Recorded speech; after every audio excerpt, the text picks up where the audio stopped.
뭐 특종이 하나 떴어요. 네, 오늘. 예. 저는 사실 개인적으로 나올 줄 알고 있었어요. 예. 나올 것이다. 99%는 나올 것이다라고 이야기를 했었는데 한덕수가 결심을 한 것 같습니다. 예.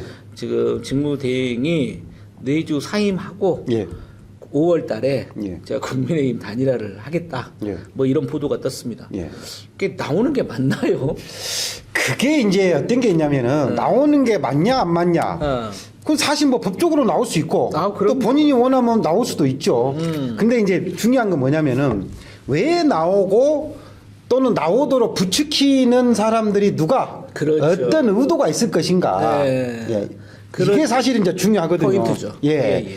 그래서 이제 한덕수 총리 같은 경우는 뭐 들리는 얘기가 뭐 개인적으로는 뭐 성품도 훌륭하고 여러 가지 뭐 능력을 많이 갖춘 분이다.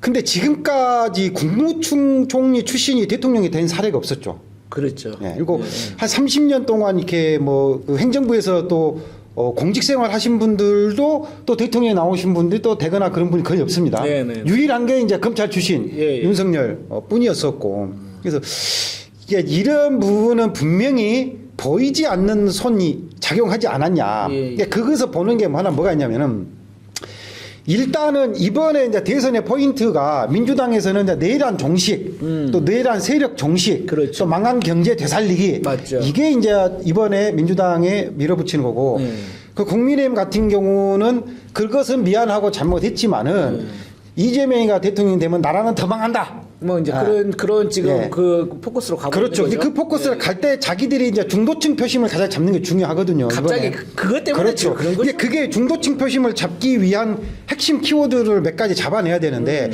이번에 국민의힘 경선에서 나경원 의원이 떨어졌거든요. 안철수가 올라갔어요. 맞습니다. 그러면 그거를 놓고 보면은 나경원 의원 같은 경우는 약간 좀 요즘 모르면 극우 쪽으로 우 쪽으로 좀 치우쳤죠. 많이 치우쳤죠. 예. 그리고 안철수는 약간 중도층 표심 잡기 약간 유리한 편이 있고. 맞죠. 예. 그래서 탄핵 반대 둘, 탄핵 찬성 둘 예. 이렇게 좀 나눠졌지 않습니까? 이런 것들로 봤을 때 어찌됐든 간에 대통령 선거에서 유의미한 성적을 얻기 위해서는 당선이 꼭 안 된다 할지라도 탄핵에 대한 강을 어떻게 넘을 것이냐. 네. 이제 거기에 대안으로 한덕수 총리가 나온 거죠. 왜냐하면 한덕수 총리 같은 경우는 분명히 자기가 얘기했던 게 뭐냐면 나는 탄핵에 찬성하지 않았다. 그랬죠. 예, 이런 부분 하나 있고 그래서 탄핵 반대하는 쪽에 표심도 얻을 수가 있고 또 어려운 경제 상황이라든가 안정적인 국정 운영에 충분한 능력이 있었다. 그리고 자기는 탄핵 자기 개인적인 탄핵도 어차피 기각돼서 복직도 했었고 다만 이번에 헌법재판관 임명하는 것이 좀 스크래치가 나긴 했습니다만은 그래서 그런 부분들을 봤을 때는 국민의힘 쪽 또는 이재명 대통령을 당선을 바라지 않는 쪽에서는 하나의 카드를 쓸 수 있는 거죠. 그러니까 일단은 그렇죠. 표를 살짝 내보는 거예요. 네. 그래서 국민들의 반응을 지켜보는 거죠. 여론조사에도 한번 쓱 띄워보고 그래서 이재명의 표심 또는 찐 민주당은 뭐 표심이 바꿔질 일 없지만은 중도층 표심이 있거든요. 무당층. 이 표심의 중심의 축이 민주당 이재명 쪽으로 살짝 가느냐 아니면 다시 한덕수 쪽으로 오느냐 이 차이를 하나 보고 있지 않을까. 잘 아시겠지만 저는 이미 한덕수 직무대행이 예. 비공개 예. 다 돌려보고 지금 여기 정보를 또 입수하셨군요. 이미 비공개로 다 돌려보고 이제 이 정도면 예. 좀 따라잡을 수 있겠다라고 예. 생각을 했겠죠. 예. 그러니까 한마디로 말하면 윤석열이 가지고 있는 극우 쪽 표가 표하고 이제 어찌됐든 국민의힘 표하고를 한덕수를 지지를 할 것이다. 예. 지금 한동훈, 홍준표, 그 다음에 안철수 또 한 명이 갑자기 생각이 안 나는데 의미 없다. 그 사람들은 한 자리 수밖에 안 되기 때문에 김문수. 그러니까 이 사람들이 존재감이 그 정도밖에 안 되는데 내가 나가 보니까 두 자릿수는 나오는 거 아니라 이렇게 했을 겁니다. 예. 선거가 원래는 구도가 60%고 그다음에 인물 경쟁력이 30%, 그렇죠. 10%가 캠페인이거든요. 그러면 이제 구도를 놓고 봤을 때 원래 당과 후보는 엄밀하게는 같은 페이지만은 분리돼서 선거를 합니다. 그러니까 당 같은 경우는 핵심적인 당 지지층들은 그대로 끌고 가면서 그 다음에 각 당의 후보들은 중도 쪽으로 오거든요. 그래서 후보는 중도 쪽의 표를 잡기 위해서 약간의 자기 당의 성격과 살짝 다른 정책이라든가 공약도 내세우는 편이거든요. 그럼 민주당 같은 경우도 정통적인 자기 지지층 위에 이재명도 지금 계속 경제, 성장을 중요시한 쪽으로 약간 클릭을 중도 쪽으로 하고 있거든요. 그럼 국민의힘 이쪽에서 보면은 사실상 이제 김문수 같은 경우는 완전히 어떻게 보면은 우쪽으로 치우쳤고, 그렇죠.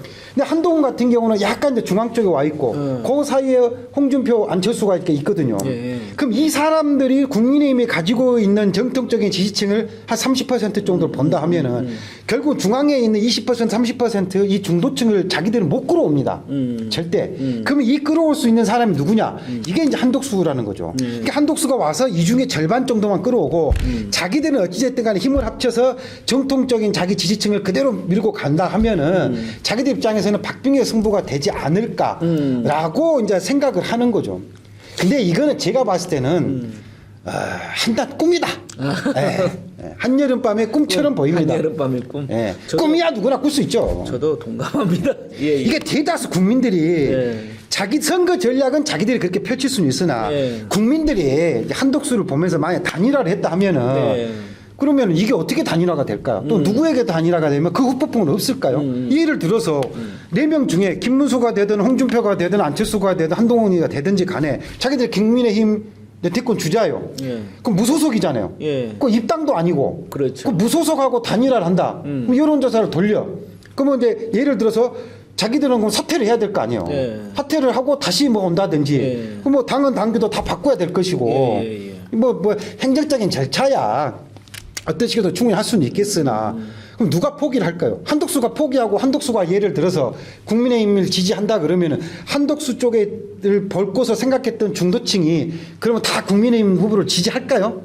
그렇죠. 그리고 한독수의 꿈이 왜 이게 한여름밤의 꿈이냐 하면 저는 기간이 너무 없어요. 그러니까 시간이 너무 없어요. 그럼요. 그렇죠. 그 정도로 되려면 시간이 어느 정도 받쳐주고 추이를 지켜봐야 되는데 지금 내일 모레잖아요. 그렇죠. 사실은 그렇기 때문에 힘들 것이다. 전략적으로는 뭐 충분히 국민의힘 쪽에서 쓸 수 있는 카드이긴 하나 뭐 남들 다 보여주는 카드 가지고는 히든 없이 이번 대통령 선거에서 이기기는 정말 어렵다.